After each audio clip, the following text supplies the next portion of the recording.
Al Honorable Senado de la Nación, tengo el agrado de dirigirme a su honorabilidad para solicitar el acuerdo correspondiente con el fin de posibilitar la designación, en los términos del artículo 99, inciso 4 de la Constitución Nacional, del vocal de la Cámara Nacional de Apelaciones del Trabajo de la Capital Federal, Sala Quinta, doctor Gabriel de Bedia, DNI 16.766.283. Saludo a su honorabilidad con mi mayor consideración. Gracias, doctora Gualtieri. Le damos la bienvenida al doctor de Bedia y, como sus anteriores colegas, le vamos a solicitar que brevemente nos indique si hay alguna novedad respecto de su currículum, que también nos comente brevemente cuáles son las características de la vacante para la cual ha sido postulado por el Poder Ejecutivo Nacional y, por último, su postura respecto de la tributación del impuesto a las ganancias. Bienvenido y lo escuchamos. Buen día, ¿se me escucha bien? Perfecto. Bueno, buen día, gracias señora presidenta, senadoras, senadores. Agradezco mucho, la convocatoria de estar en este momento defendiendo el pliego y después de haber escuchado a todas las personas que también se presentan la postulación para algún cargo de la magistratura. Es un honor, sobre todo, ver el nivel de futuras y futuros magistrados en distintos fueros nacionales o federales a lo largo del país. En cuanto a antecedentes, no hay mucho. Ustedes saben que yo soy fiscal primera instancia en el Fuero de la Seguridad Social y estoy subrogando desde hace 3 años una Fiscalía Nacional del Trabajo, que en el marco de la pandemia, sobre todo esos 4 o 5 meses que hubo feria extraordinaria y estuve como fiscal en esa feria extraordinaria, en ambos fueros el trabajo es bastante. Y en ese marco no he hecho mucho, pero he hecho un par de cursos de capacitación, sobre todo en relación a la ley Micaela, que organizó y organiza constantemente la Oficina de la Mujer de la Corte Suprema de la Nación. He disertado en varias charlas, mesas redondas y ponencias relacionadas a temas de derecho del trabajo en el marco de la pandemia, cuestiones de salud. He dado un par también de disertaciones en relación a temas puntuales de discapacidad, que es una de las temáticas que toda mi vida he dedicado tiempo y porque me preocupa muchísimo. He dado varias charlas relativas al esquema de la seguridad social. Me han invitado de la comisión de expertos en el momento que se debatía la reforma de la ley de movilidad que se sancionó y se promulgó el año pasado. En esa comisión de expertos he dado mi parecer.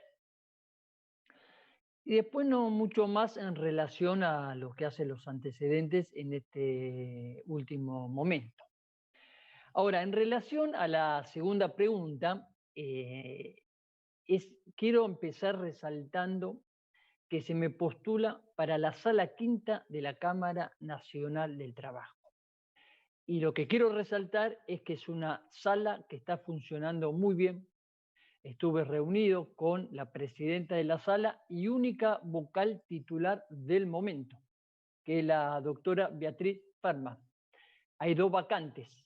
Una de esas, en el caso que se resuelva enviar mi pliego de vuelta al Poder Ejecutivo y sea elegido, quedará el 66% conformada y seguirá una vacante.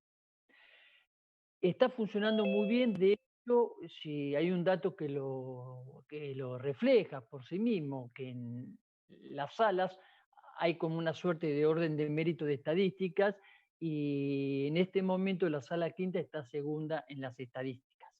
Eso habla de una buena conformación de la sala, de un buen esquema de trabajo y actualmente está recibiendo cerca de 250, 60 o 40 expedientes por mes. Al haber menos vocales se sortean menos expedientes, está trabajando al día. De hecho, el voto al cual a mí se me propone, es un voto que está al día. En el mes de junio la sala recibió 246 expedientes y si uno ve la proporción de expedientes entre expedientes que llegan y sentencias definitivas, es una buena proporción que marca una muy buena gestión. El esquema del personal y de funcionarios de la sala también es muy buena.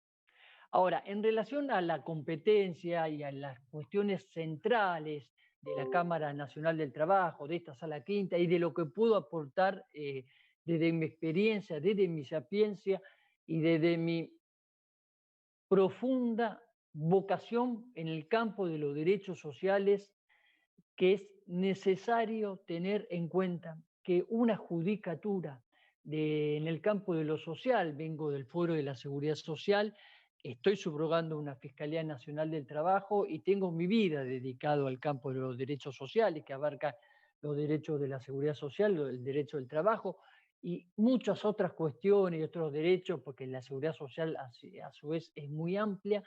Tenemos que tener en cuenta que debe ser una judicatura de acompañamiento.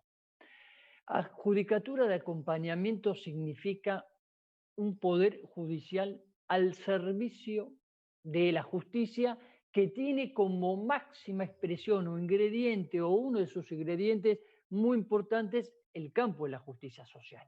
No hay justicia sin justicia social.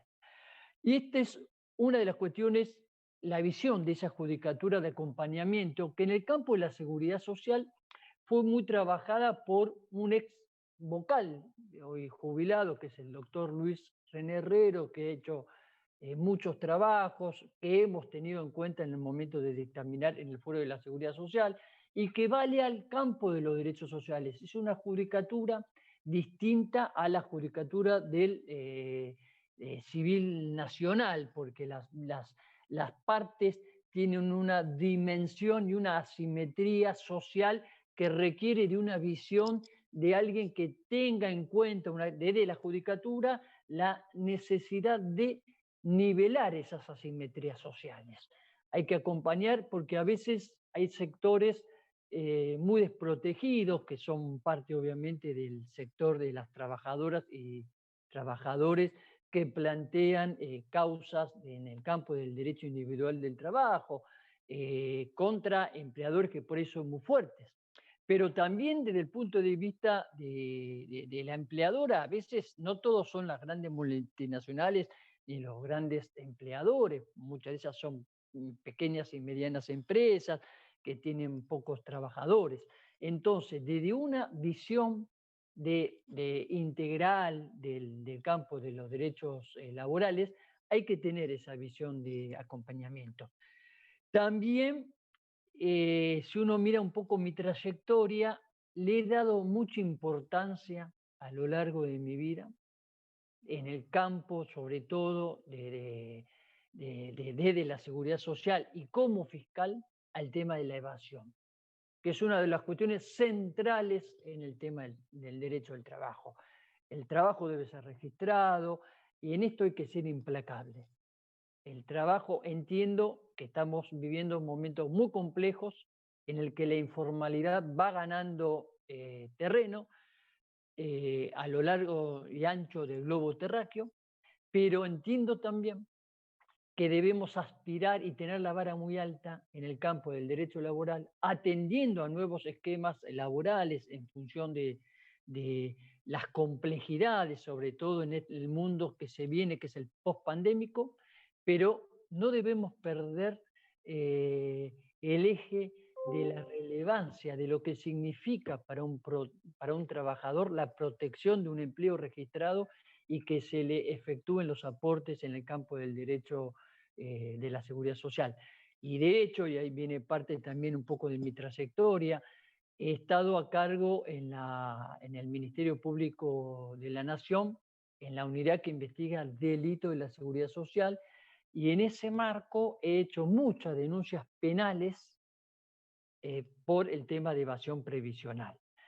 Y aun cuando ya no cumplí más funciones en la UFICES, esas denuncias las he seguido haciendo, o de ese tenor, como fiscal en el Foro de la Seguridad Social.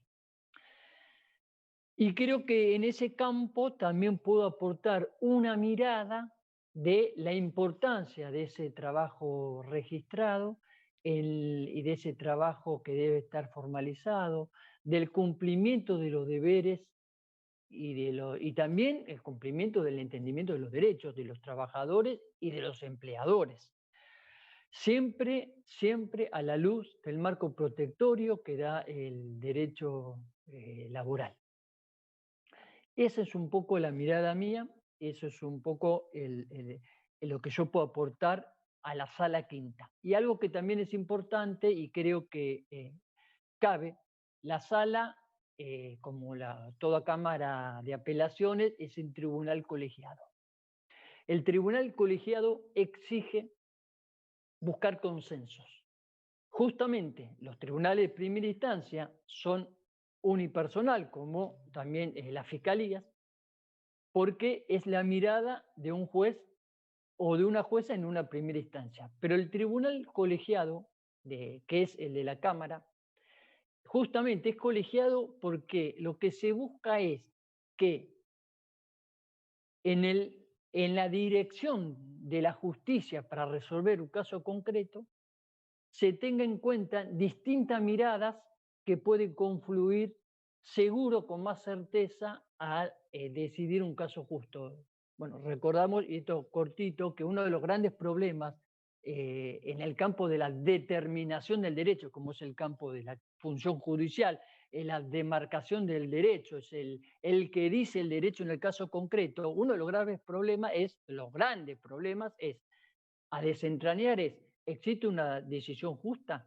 ¿Puede haber varias decisiones justas? Porque si argumentar es derivar razonadamente del derecho vigente una solución justa del caso, entonces la solución justa es una, con lo cual a veces se complica el consenso, porque yo puedo sostener esta es la decisión justa, la otra no, y bueno, ahí cada uno tendrá su voto. Pero si pensamos que la argumentación es derivar razonadamente del derecho justo alguna decisión justa del caso, y que lo difícil es arrimarte a la decisión más justa, pero puede haber un campo de búsqueda de consenso para que las tres vocalías encuentren esa decisión justa. Y en el campo del derecho laboral, esta decisión justa es muy importante, porque estamos hablando de la decisión justa que recae sobre uno de los sectores que tiene tutela preferencial desde la Constitución Nacional, y como son las y los trabajadores del sector laboral. El campo de competencia es amplia, la cantidad de expedientes fueron creciendo en el foro laboral, lo he visto mucho, sobre todo en mi subrogancia como fiscal de primera instancia. Desde la pandemia hasta acá, muchos despidos, o bastantes despidos y suspensiones, en el marco incluso del decreto que fueron ratificados y prorrogados de la prohibición de estos despidos. Por otro lado, me parece que podemos hacer un muy buen equipo de trabajo, y para mí es importante, con la doctora Beatriz Ferman y las personas que seguirá subrogando incluso el año que viene, según el sorteo que prevé la Cámara Nacional de Apelaciones de la Seguridad Social, porque hay un muy buen personal, por lo que me estuve interiorizando en la sala quinta, y existe la posibilidad de hacer un buen trabajo de lo que se llaman, o algunos llaman, el gerenciamiento en una oficina judicial, formando equipo de trabajo, que es una de las cuestiones que a mí siempre me interesaron practicar estando a cargo en distintas fiscalías. En relación al esquema del impuesto a las ganancias, sin perjuicio que habría que hacer una discusión si el salario de ganancia, entiendo que las y los magistrados debemos pagar ganancias por varios elementos. Primer elemento, lo han señalado casi todas y todos los postulantes, el artículo 16 de la Constitución Nacional marca una igualdad, ¿por qué nosotros estar fuera de ese marco de igualdad? Pero segundo, es importante también, alguien habló sobre el tema de la credibilidad y acercarnos a la ciudadanía y ser creíbles, pero también hay otros elementos. Primero, no es cierto que el impuesto a la ganancia infringe la intangibilidad de las remuneraciones en absoluto. Por el mismo argumento, que tampoco es cierto que infringe la intangibilidad cuando a los magistrados y magistradas no modificaron, y ustedes como Congreso de la Nación, cuando ustedes no modificaron, y cosa que yo apoyé, de hecho debo ser uno de los pocos magistrados que proponía la derogación del régimen especial de la 24.018. Digo, he sido uno de los pocos. Pero cuando nos modificaron el tema de los aportes y pasamos a aportar de un 12 a un 18%, y algunos plantean que ahí se infringía la intangibilidad patrimonial, que a mí me parece que no, es por lo mismo que no lo infringe con el impuesto a la ganancia. ¿Por qué? Porque es parte del salario. A nosotros nos infringiría si nos bajan el sueldo de lo que, para que se entienda bien, el magistrado se lleva del bolsillo. Pero acá no, porque lo que uno aporta es parte del salario. Lo mismo pasaría con el impuesto a la ganancia. Por lo tanto, no solo no hay un impedimento constitucional, sino que creo que hay un mandato constitucional de hacerlo. Bueno, desde ya, esos más o menos espero contestar las preguntas que me han planteado. Agradezco enormemente que me hayan escuchado. Espero dejar también un aporte y bueno, estoy a disposición.